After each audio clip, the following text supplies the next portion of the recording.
오밤중 뉴스 함께하고 계십니다. 첫 번째 주제는 한덕수 영장 청구입니다. 한덕수에 대한 구속영장이 오늘 청구가 됐습니다. 오후 5시에 내란 특검에서 한덕수에 대한 영장을 청구했다고 공식 발표를 했습니다. 제가 어제 이 시간에 한덕수에 대한 영장이 아마 24일 오후쯤 청구될 것이다. 24일은 일요일인데 보통 일요일 오후가 되면은 뉴스가 없다. 따라서 일요일 오후에 큰 사건이 하나 떵 터져주면 언론 플레이하기 무척 용이하다. 정치검사 출신인 조은석 특검은 바로 이 기회를 놓치지 않을 거라고 보이고 워낙에 이 언론 플레이에 능한 사람이기 때문에 아마 반드시 일요일 날 오후 시간을 딱 맞춰가지고 한덕수 영장을 청구했다는 소식을 발표할 거다. 제가 그렇게 호언장담을 하고도 약간은 좀 불안한 면도 있었습니다. 아니 그렇잖아요. 예측이라는 게 아무리 제가 그럴싸하게 예측을 한다고 하더라도 틀릴 수가 있는 거거든. 틀리면 이게 무슨 개쪽이야 이러고 있었는데 정말 한치도 틀리지 않고 딱 맞아떨어졌습니다. 오후 5시쯤에 특검에서 직접 브리핑을 했고요. 한덕수에 대한 영장을 청구했다고 했습니다. 한덕수에 대한 영장이 청구됐으니까 다음은 최상목이나 박성재일 가능성이 높습니다.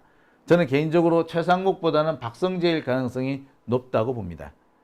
현재 박성재는 몇몇 대목에서 확실한 혐의가 잡혀있다라는 대목도 나옵니다. 특히 이 법무부라는 데가 인권을 보호하고 불법을 저지하는 것, 그래서 정의를 수호하는 것이 법무부의 역할인데 계엄에 저항하지 않았고 계엄을 직접적으로 반대하지 않은, 말로는 반대했다고 하지만 실질적으로는 반대하는 그 어떤 행동도 하지 않은, 오히려 계엄을 사후적으로 합리화시키려는 행동을 했었죠. 누가 보더라도 내란 세력의 한 부분이다라고 밖에 볼 수가 없습니다. 초기부터 관여를 했는지는 모르겠으나 적어도 사후에 수습하는 데는 상당한 역할을 했던 것이 박성재죠. 자, 다음은 그래서 박성재가 될까요? 최상목이 될까요? 지금부터 살펴볼게요. 오늘 이 기사가 났습니다. 특검 한덕수 전 총리 구속영장 청구, 헌정사상 첫 사례. 헌정사상 첫 사례? 이게 뭔 소리죠? 한명숙 전 국무총리 같은 경우에 실제로 구속 수감된 적이 있었잖아요. 그런데 한덕수가 사상 처음이다? 이 뭔 소리야? 영장실질심사가 청구된 것은 한덕수가 처음입니다. 그러니까 한명숙 전 총리 같은 경우는 불구속 기소가 됐고요. 그래서 기소되지 않은 상태에서, 구속되지 않은 상태에서 기소가 됐습니다. 하지만 한덕수의 경우는 좀 사정이 다르네요. 한덕수는 말 그대로 우리나라 헌정사상 처음으로 구속영장 실질심사를 받게 됐습니다. 그것도 내란으로 말이죠. 내란 우두머리 방조죄라고 하죠. 조금 생소한 얘기긴 한데 제가 이 얘기는 조금 이따 다시 설명을 드리겠습니다. 아무튼 제가 한덕수에 대한 영장이 오늘 오후에 청구될 것이라고 어제 제가 말씀을 드렸습니다. 그대로 된 거죠. 어제 이 기사 나온 걸로는 그렇습니다. 내란 우두머리 방조 혐의로 구속영장이 청구됐다. 내란 우두머리 방조죄라는 것은 뭘 의미하느냐라고 하면은 바로 윤석열을 도와준 놈이다 라는 의미라고 해석하시면 되겠습니다. 방조범이라는 거는요, 도와줬다는 겁니다. 그러니까 범죄에 직접 가담을 해서 도와줬다면 이거는 방조범이 아니라 공범이 됩니다. 이거 공동정범이라 그러기도 하고 하여튼 공범이에요.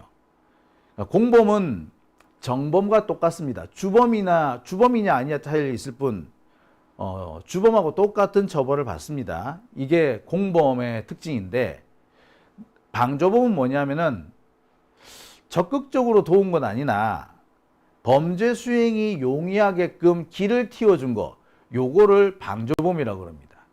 예를 들어 이런 겁니다.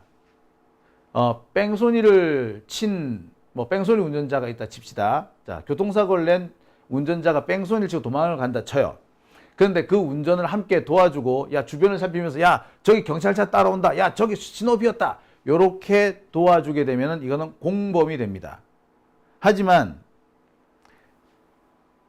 뺑소니 운전자가 도망갈 수 있도록 차를 빼준다든지, 또는 앞을 길을 열어준다든지, 이런 건 티나지 않게 범죄 수행을 도와준 거죠. 이런 거를 보고 방조범이라 그러는 거예요. 그러니까 한덕수는 윤석열이가 내란을 일으키고 내란을 진행할 수 있도록 사실상 도와줬다. 예. 범죄 수행을, 내란을 일으킬 수 있도록 도와줬다. 용이하도록 해줬다. 이런 것이 방조범의 특징이 되는 겁니다.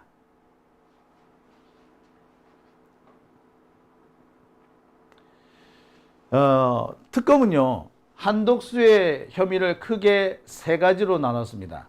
내란을 막아야 될 의무가 있는데 내란을 막지 않았다는 거 한 가지가 있고요. 계엄 선포를 도와줬다거나 또는 계엄 선포를 합리화시켜줬다 라는 지적도 받고 있죠. 계엄 선포를 합리화시켜줬다. 이게 어떻게 보자면 혐의의 가장 핵심이 되지 않겠나 라는 생각도 들어요. 참, 그러고 보면 한덕수에도 참 뻔뻔스러워요. 그래 놓고도 지금까지 참 지금까지 뻔뻔스럽게 있었던 거 생각하면은 아니 자기는 계엄에 반대했다며.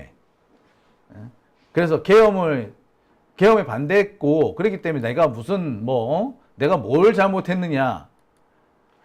국회에서 한덕수 보고 사과할 의향이 없느냐 하니까 내가 뭘 잘못했느냐라고 오히려 큰 소리 치던 게 한덕수, 박성재 이런 자들이잖아요. 자, 이에 대해서 특검은 세 가지 혐의가 있다고 분명히 합니다. 국무총리한테는 내란을 막을 의무가 있습니다. 그렇기 때문에 내란을 일으키려고 한다, 계엄을 선포하려고 한다, 위법한 계엄령을 선포하려고 하면은 안 됩니다 라고 분명하게 막아야 돼요. 무엇이 어떻게 문제가 있다, 절대 해서는 안 된다 라고 막아야 됩니다. 그리고 본인이 정말 계엄이 위법하다는 것을 계속해서 조언을 했다면 계엄 선포문에 서명을 하면 안 되죠. 근데 한덕수는 만들어지지도 않았던 계엄 선포문을 나중에 만들어가지고 거기에 서명을 합니다. 내란을 합법화시키는데 엄청난 도움을 준 거죠. 내란을 막을 의무를 위반한 겁니다. 그리고 지금까지 계엄 관련 수사를 계속 방해했던 점도 있습니다. 윤석열로부터 계엄 선포문을 받았는데 안 받았다라고 오리발을 내미지 않았습니까? 그리고 바로 이 계엄 선포문이 없어졌는데 사후에 계엄 선포문을 만들어가지고 서명까지 합니다. 그러니까 윤석열이가 돌린 거는 계엄 선포문 그냥 선포문일 뿐이고 실제로 계엄 선포문이라고 할 수 있는 국법상의 계엄 선포문은 만들어지지 않았어요. 근데 한덕수가 이걸 사후에 만들어가지고 서명을 하죠. 이거는 계엄을 사후에 합법화시키려는 시도인 겁니다. 윤석열이 내란을 일으킬 수 있도록 도움을 준 거죠. 또 있습니다. 계엄 선포를 사실상 도와준 혐의도 있어요. 윤석열이는 국무회의도 안 열고 계엄을 선포하려고 했어. 그런데 이 한덕수가 가서 막죠. 국무회의 열어야 됩니다. 그래서 국무회의가 소집이 되죠. 국무회의가 소집됐다는 것은 계엄 선포를 절차적으로 합리화시켜주는 겁니다. 문제는 이 국무회의를 조기에 종료시켜버리죠. 달 알려진 바로는 5분을 했는지 10분을 했는지 그렇잖아요. 빨리 후다닥 끝나버렸어. 그래서 연락을 받고 달려오던 국무위원들, 장관들이 회의에 참석하지도 못했습니다. 장관들이 이 자리에 참석해가지고 계엄이 불법적이었다, 불법 계엄이다라는 것을 계속해서 주장을 하고 계엄을 막아야 되는데 그런 기회조차 없어지도록 만들어진 게 한덕수라는 거죠. 아니, 국무회의가 이미 끝나버렸으면 말할 기회조차 사라지는 거 아닙니까? 그거를 5분 만에 끝냈으니까 사실상 다른 국무위원들 참석을 막은 거잖아. 계엄 선포를 도와준 겁니다. 뿐만 아니라 이른바 최상목 문건이라고 알려지는 계엄 문건이라고 알려져 있는 지시사항, 계엄 관련 지시사항이 들어있는 문건, 이 문건을 은폐했죠. 뿐만 아니라 이 지시사항을 시행하려고 하는 장관들에 대해서 저지하지도 않았습니다. 여러 가지 측면을 볼 때 한덕수가 국무총리로서 지켜야 될 의무가 있는데 그 의무를 제대로 하지 않고 오히려 은근히 윤석열의 내란 행위에 내란 행위를 은근히 도와줬기 때문에 실제로는 방조범 차고도 넘칩니다. 저는 오히려 이런 정도의 행위라면은 방조범이 아니라 얘는 뭐다? 공범이에요, 공범. 이게 공범이지 뭐가 공범이겠어요. 공범으로 처리되지 않는다는 게 좀 오히려 아쉽습니다. 아무래도 양형의 차이가 있거든요. 무엇보다도 한덕수의 가장 큰 악행은 거짓말입니다. 계엄 선포문 지는 보지도 못했다며. 그런 거 없었다며. 근데 나중에 들통이 나죠. 계엄 선포문이 실제로 존재했고 윤석열이가 국무위원들한테 계엄 선포문을 쭉 돌렸다는 거 드러납니다. 역시 CCTV를 통해서 드러나요. 그러니까 한덕수가 뭐라고 합니까? 아유, 나는 잘 모르겠고 양복 뒷주머니에 계엄 선포문이 나중에 들어가 있는 걸 알았다. 나중에 알았다. 요렇게 거짓말을 하죠. 국회에 나와서 얘기를 했어요. 한덕수가 온 국민 앞에 다 생중계가 됐습니다. 근데 CCTV에 뭐도 나왔다?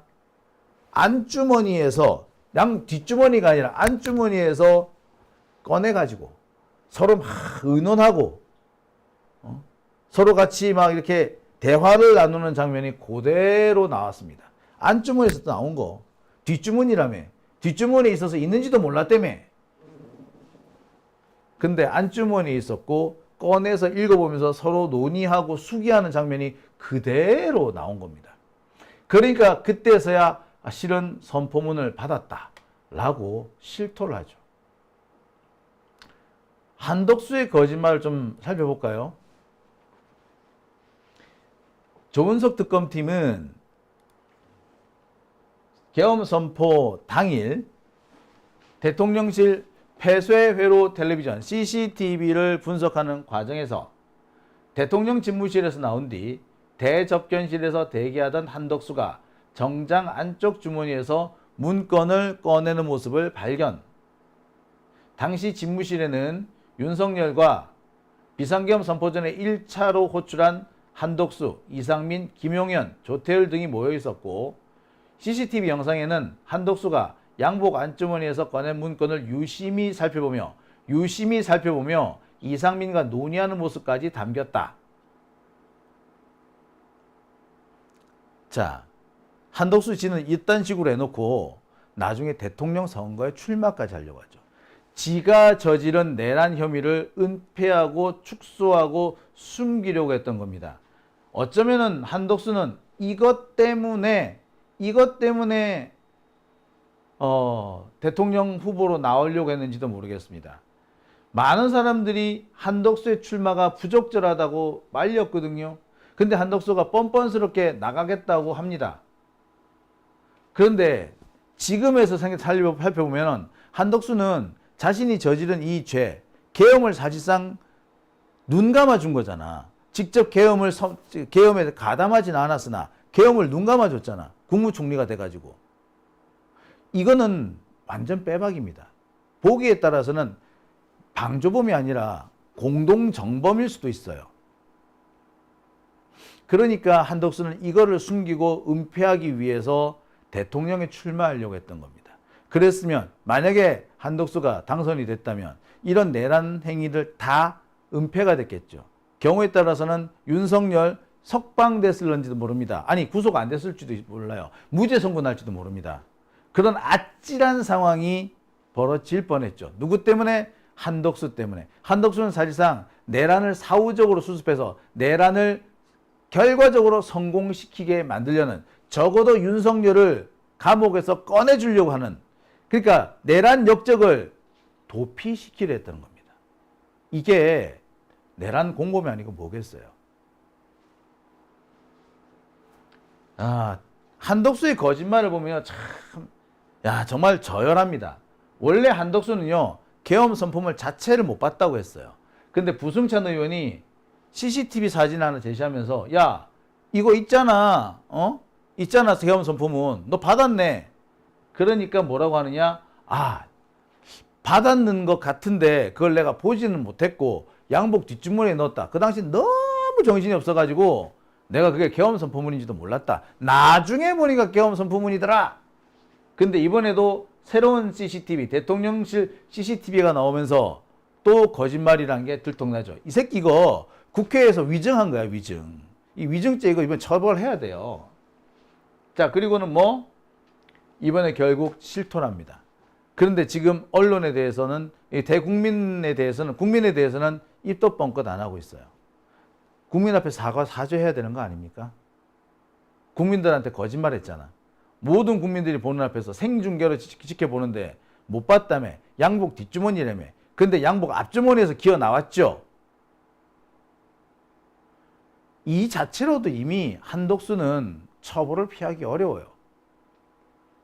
증거인멸까지 나오지 않습니까? 구속을 피하기도 어렵습니다. 구속의 사유 중에 증거인멸 도주 우려인데, 이 보세요. 이 자체로 이미 증거인멸 도주 우려 아닙니까? 한덕수 이번에 도망 못 가요. 왜? 박살 날 겁니다. 분명히 이번에 영장 나올 거예요. 영장실질심사를 맡은 판사가 어떤 사람인지 모르겠지만, 간 크게 한덕수를 풀어주지는 못할 겁니다. 자, 그런데 말입니다. 저는 여기서 좀 짚고 넘어가야 될 게 있어요. 그게 뭐다? 내란 우두머리 방조죄라는 겁니다. 방조죄. 앞서 말씀드린 것처럼 방조범이라는 것은 주범, 그러니까 정범의 범행을 범행이 용이하게끔 만들어준 사람을 말합니다. 범행이 용이하게끔, 직접 범행에 가담해서 돕지는 않았으나 범행이 용이하게끔 간접적으로 도와준 것, 이걸 보고 방조범이라고 합니다. 아까 말씀드렸듯이 뺑소니 운전자가 도망을 치는데 차를 옆으로 빼준다든지 이런 것들이 방조범이 되는 겁니다. 뺑소니 운전자가 도망갈 때 함께 동승을 해서 야, 이쪽으로 저쪽으로 이렇게 길 안내를 해준 경우는 공범이 되고요. 공동정범이라고 합니다. 공동정범은 사전에 묵시 명시적으로 역할 분담을 해가지고 범행 수행을 나눠 가진 거, 나누어서 범행을 수행한 거, 이걸 보고 공범이라고 그러고, 공동정범 우리가 얘기를 하죠. 방조범은 그런 거는 아니지만 범행이 수월하게 되도록 길을 열어준 겁니다. 뭐 이런 것도 있어요. 뭐 살인범이 이 범행을 저지르려고 하는데 그 범행 장소에 이 연기가 자욱해가지고 도저히 범행을 저지를 수가 없었어. 그런데 멀리서 환풍기를 쫙 틀어져가 연기를 쭉 뽑아줬어. 그럼 뭐야? 범행을 용이하게 만들어준 거죠. 이렇게 되면 방조범으로 처벌받습니다. 범행에 직접 가담한 것은 아니나 범행을 용이하도록 만들어준 거, 이게 방조범이에요. 그러니까 내란 우두머리 방조범이라는 것은 윤석열이가 내란을 저지를 수 있도록 용이하게 도와줬다라는 걸 말합니다. 그러니까 범행을 도와주긴 도와줬지만 공범에까지 이런 건 아닌 것, 이걸 보고 방조범이라고 보시면 되는데, 형법 제 32조 1항 2항 뭐 이렇습니다. 방조범의 양형은요, 주범의 양형에서 일부를 감경하도록 되어 있습니다. 그러니까 내란 우두머리면은 뭐야? 사형 무기징역이죠. 그러면 한덕수는 뭐 사형 무기징역에서 조금 양형이 깎아지는 거야. 그러니까 징역 한 35년 이렇게 나올 수 있다는 거죠. 하지만 대체로 방조범은 그보다도 더 가벼운 형을 받게 됩니다. 저는 이 점에서 좀 문제가 있다고 봐요. 한덕수는 최초의 계엄에 가담하거나 계엄 모의에 참여한 건 아니지만 계엄 선포 소식을 듣고 간접적으로나마 혹은 소극적으로나마 계엄이 성공할 수 있도록 도움을 준 자예요. 간접적으로나마. 그렇다면 이 사람은 방조범이 아니라 공범으로 처리하는 것이 맞았습니다. 혹은 내란 우두머리 방조죄가 아니라 내란 주요 업무 종사로 보는 게 맞죠. 내란 주요 업무 종사. 그랬으면 훨씬 양형이 큽니다. 내란 우두머리 방조죄라면요, 적어도 사형 무기징역은 안 나와요. 방조범이면은 유기징역이 나올 겁니다. 하지만 내란 주요 업무 종사면은 사형 무기징역까지 나올 수 있어요. 양형이 깎아지는 거지. 요즘에서 특검이 조금 아쉽게 판단을 하지 않느냐, 법 적용을 좀 아쉽게 했다, 저는 그렇게 판단이 듭니다.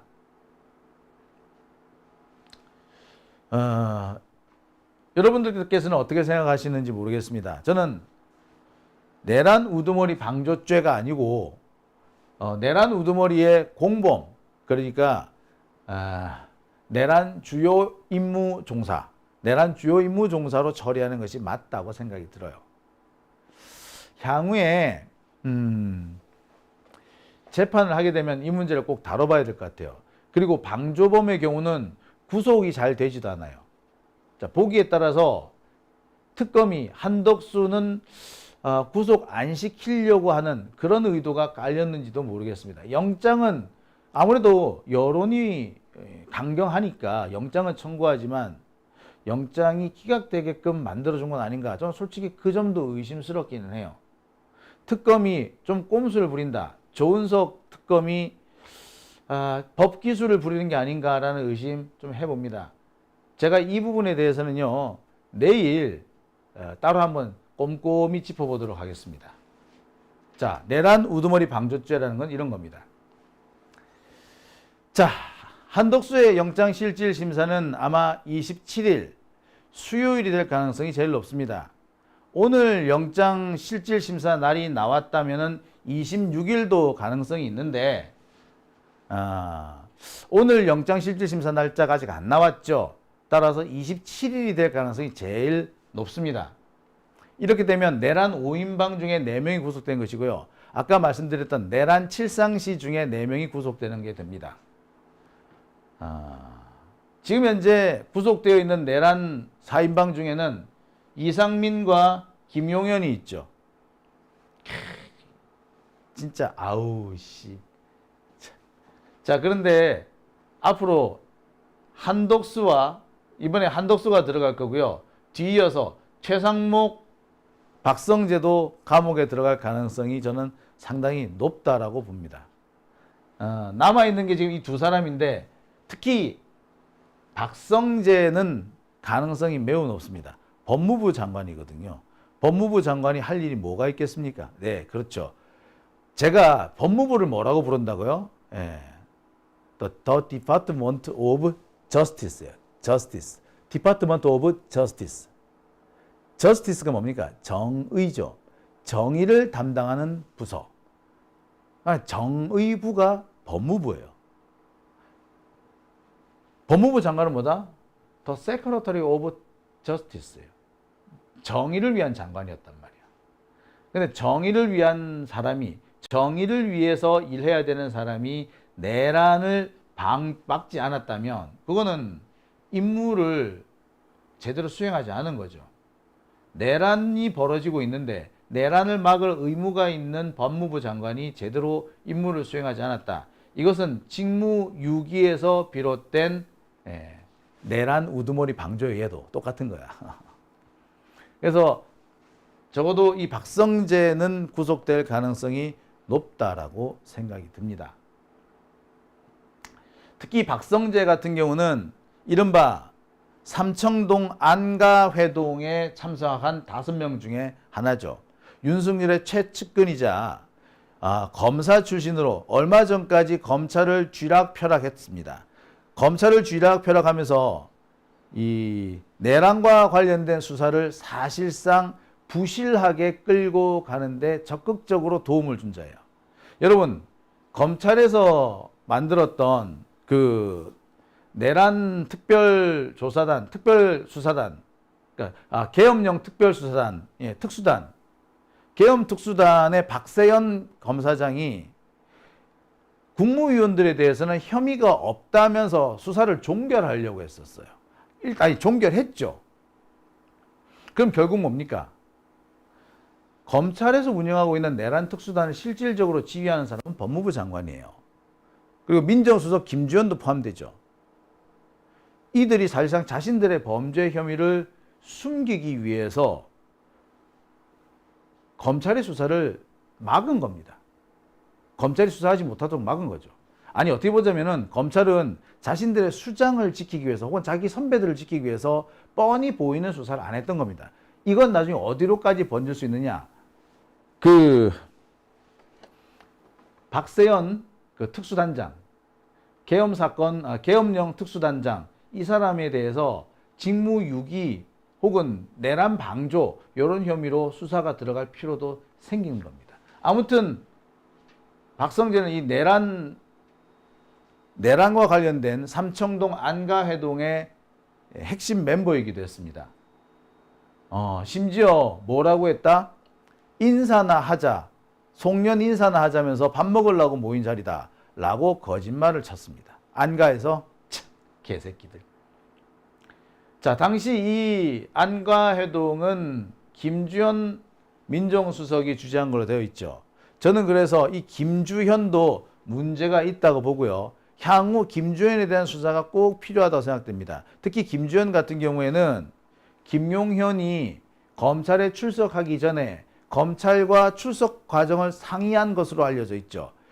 김용현이 윤석열한테 전화해가지고 검찰에 출석하겠다라고 하니까 윤석열이가 뭐라 그랬다고? 야, 김주현하고 한번 의논해봐. 그러고 난 다음에 검찰에 출석한 것처럼 됐습니다. 이게 뭡니까? 예, 이거 역시 내란을 사후적으로 수습하려고 하면서 결과적으로 내란에 가담한 모든 사람들을 무죄로 풀어주려고 하는 꼼수였던 거지. 그러니까 김주현 반드시 저는 이 수사가 되어야 한다고 생각합니다. 제가 잊어버릴 수 있으니까 미리 좀 적어놔야겠어요. 자, 아까 얘기했듯이 자 내란 칠상시 제가 이에 대해서 쭉 한번 전해드리도록 하겠습니다. 내란 칠상시. 그리고 아까 말씀드렸던 것이 아까 제가 말씀드린 게 그거 있죠. 예. 아이고야. 아이고 이게 왜 이래.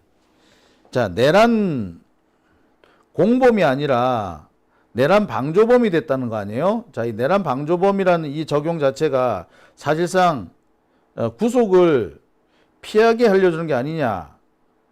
예, 이런 부분도 좀 의심을 안 해볼 수가 없습니다. 제가 요 두 대목은요, 내일 한번 풀어보도록 하겠습니다. 자, 그리고 지금 이미 관련된 기사도 나갔습니다. 특검에서는 이미 박성재 법무부 장관에 대해서 내란 방조 혐의를 적용해 기소를 한다, 수사를 한다라는 점을 이미 명백히 어느 정도 방침을 정한 걸로 되어 있습니다. 법무부는 인권보호의 주무부서인데 인권부서의 주무부서가 내란을 저지하지 않았다면 직무유기가 되는 겁니다. 네. 자, 저는 이들을 반드시 좀 처리해야 한다라고 생각이 드네요. 그런 점에서 현재 내란 특검이 아직은 잘하고 있습니다만 몇몇 가지 측면에서 조금 석연치 않은 부분이 있다는 거 제가 꼭 말씀드리고 싶고요. 이 부분에 대해서 제가 꼭 하나하나 짚어가지고 내란 특검이 혹시라도 꼼수 쓰지 못하도록 제가 준비를 하겠습니다. 자, 오밤중 뉴스 함께하고 계신 지금 시각 12시 3분 지나고 있습니다.